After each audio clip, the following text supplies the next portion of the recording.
How does a mother who survived war end up staring down the barrel of a gun at her own son's funeral? That's not the kind of question you ever want to answer, but here's the thing: it happened, and it happened to me. The morning started heavy, oppressive, the kind of sky that looks like it's grieving right along with you. And I remember thinking, you know what, this can't get any worse, except life is cruel enough to prove you wrong. I was standing there in full dress uniform, just like my boy. Alex always wanted me medals on display, jacket pressed so hard it almost held me up because inside I was splintered. 30 years in the Army, General Ava Rasta. Yes, I'd been the rock at plenty of these funerals for other families, but this one was mine, and all the walls I'd built couldn't keep the pain out. The black SUV slid to a stop at Section 60, Arlington's ground zero for grief, and I was sandwiched between my sister Lena and Alex's godfather. Marcus Colmarcus and we go way back, 2 lifetimes in the sandbox together, but you'd never know it looking at how he kept wringing his hands over the funeral program, my son's grin forever frozen on that stupid glossy cover. I whispered, "I don't know if I can do this," not really expecting an answer.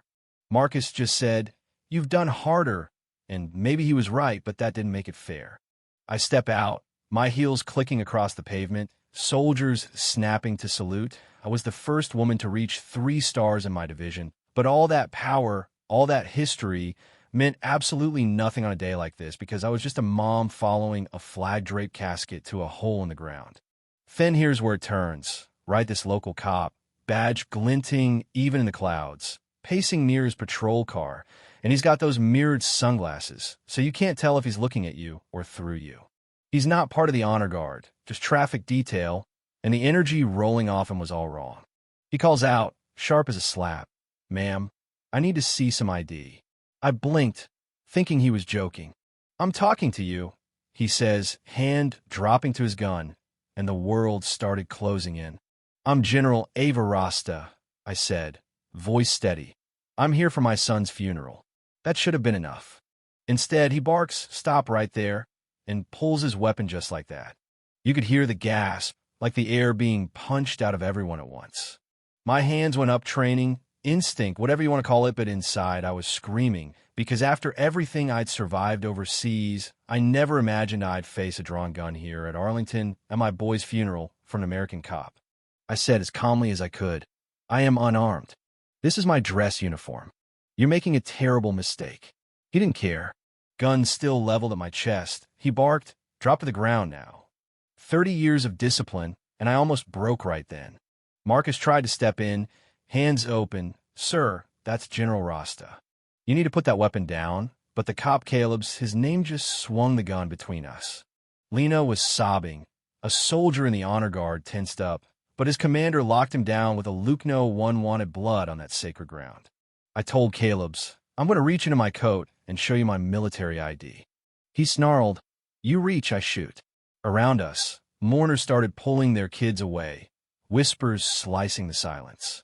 2 of my old friends had their phones out, recording. Maybe they knew nobody would believe this otherwise. Finally, one honor guard soldier radioed for a supervisor, immediate supervisor, Section 60, armed officer threatening a general, but felt like help would never come. "Turn around, on your knees, hands on your head," he ordered, voice shaking with some private rage. I closed my eyes just for a heartbeat, and all the bombed-out cities, all the losses, nothing compared to the humiliation, the cold terror that this could spiral.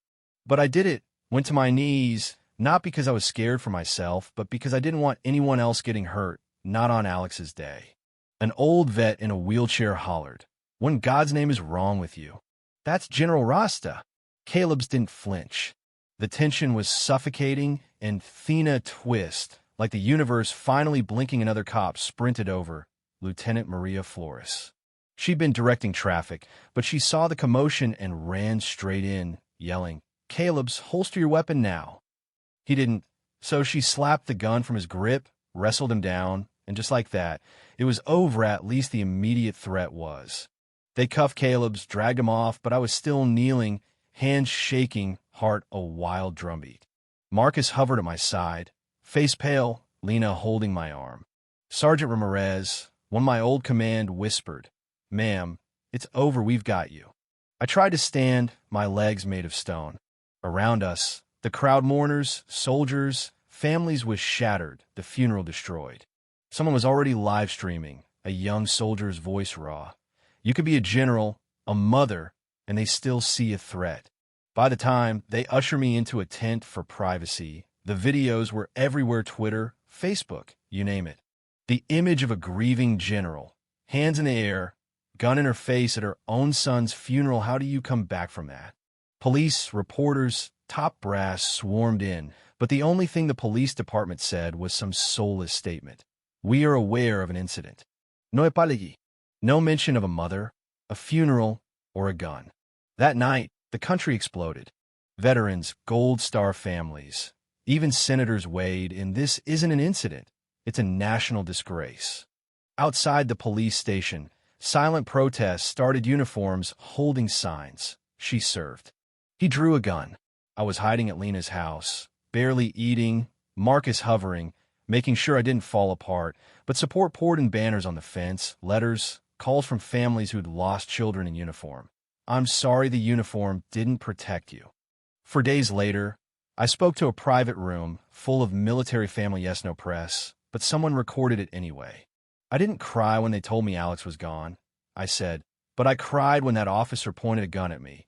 Not because I was afraid, but because the uniform I gave my life to couldn't stop him from seeing me as a threat first. That confession was gasoline on the fire. Justice for General Rasta was trending. The Department of Justice opened an investigation. The governor called it betrayal. Caleb's? He never apologized, just muttered from his cell, "She didn't belong here." 6 months later, the country watched as he stood, trial-packed courtroom, rows of uniforms, Lena clutching my hand. The defense tried the usual, my client feared for his life.